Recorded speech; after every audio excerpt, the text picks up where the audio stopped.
আসসালামু আলাইকুম, স্বাগতম আজকের টপিক্সে। আজকে আমরা ডিসি সার্কিটের এই ম্যাথটি সমাধান করব। এটি সিম্পল একটি ম্যাথ, অনেকে না বোঝার কারণে এটাকে জটিল মনে করি। এটা হুইস্টন ব্রিজের ম্যাথ বলা হয়, ঠিক আছে, হুইস্টন ব্রিজ। তো আসলে হুইস্টন ব্রিজের ম্যাথ কোন ক্ষেত্রে আপনার কাউন্টেবল, সেটা যদি এরকম থাকে, তো এই যদি কোনো পথের কোনো রেজিস্টরের মান শূন্য ধরা হয়, দেখুন যে এখানে find the value R and I, অর্থাৎ এই আর এর মান বের করতে হবে এবং এই আই এর মান বের করতে হবে। তো যখন when x is equal to zero, তার মানে এই মানটা যখন শূন্য এই পথে, তার মানে এটি একটি শর্ট পথ, ঠিক আছে। এখানে এটি শর্ট মানে জিরো মানে এর কোনো মান নেই, তার মানে এটি একটি শর্ট পথ, অর্থাৎ এটি তখন একটি হুইস্টন ব্রিজের মানে ফর্মুলা যেটা আছে সেই অনুপাতে আমরা এই ম্যাথটাকে সলিউশন করতে পারি। হুইস্টন ব্রিজের যে ফর্মুলা সেই অনুপাতে আমরা জানি এটা অনেকটা সহজ একটা। দেখুন যে যেহেতু এটি একটি মানে শর্ট পথ, তার মানে এই দুইটি প্যারালাল আছে, সাথে এই দুইটি প্যারালাল আছে। একে এর মানে মান বের করার জন্য যেই ফর্মুলা আমরা জানি r/2, ঠিক আছে, হুইস্টন ব্রিজের ম্যাথ হলে সেই ক্ষেত্রে এটা কি হচ্ছে, দেখুন যে আর এর মানটা আমরা কি পাচ্ছি, আর এর মানটা পাচ্ছি 8/6, 1.33 ওহম, ঠিক আছে। তার মানে আর এর মানটা 1.33 ওহম আমরা পেয়ে গেলাম। এটি একটি অ্যান্সার। এখন হলো এই যে আমাদের এই আয়ের মান বের করতে হবে। এখন যদি আমরা এই সার্কিটকে একটু সিম্পলভাবে বোঝানোর জন্য একে নেই, ঠিক আছে, তাহলে কিন্তু আমাদের বিষয়টি আরও সহজ হয়ে যাবে বুঝতে।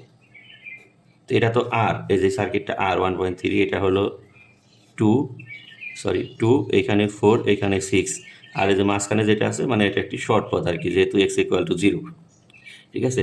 আর এইখানে আছে ভোল্টেজ সোর্স, এখানে এই 4 ওহম।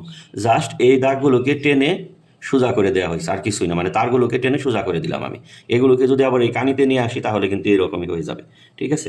এটা হলো 20 ভোল্ট আর কি, 20 ভোল্ট। তো এখন তার মানে আমরা এটাকে যদি সলিউশন করি, আর টি কী পাচ্ছি, 4 প্যারালাল 6 যোগ হলো 1.3 পাউন্ড। দেখুন যে 4 প্যারালাল 6, তার মানে হলো হোল, এখানে 2.4 যোগ হলো 3.33 প্যারালাল যোগ হলো 2 প্যারালালের সাথে 0.798 যোগ 4 মানে এগুলো তখন একটা সিরিজ সার্কিট হয়ে গেল আর কি। তো যোগ 2.4, 7.2 আমরা লিখতে পারি, এত ওহম, ঠিক আছে।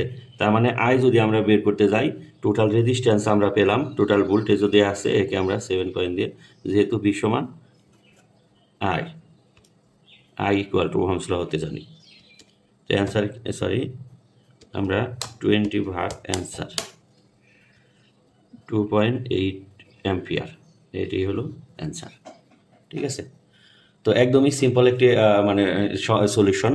তো আমরা এই ধরনের ম্যাথগুলো মানে একটু সার্কিটের জটিলতার কারণে দেখে ঘাবড়ে যায়, কিন্তু চর্চা করলে এগুলো আমাদের কাছে কোনো কঠিনই নয়, ঠিক আছে। তো নেক্সট টাইম অন্য কোনো ম্যাথ সলিউশন নিয়ে আসবো। আজকের মতো এখানে বিদায় নিচ্ছি। আল্লাহ হাফেজ।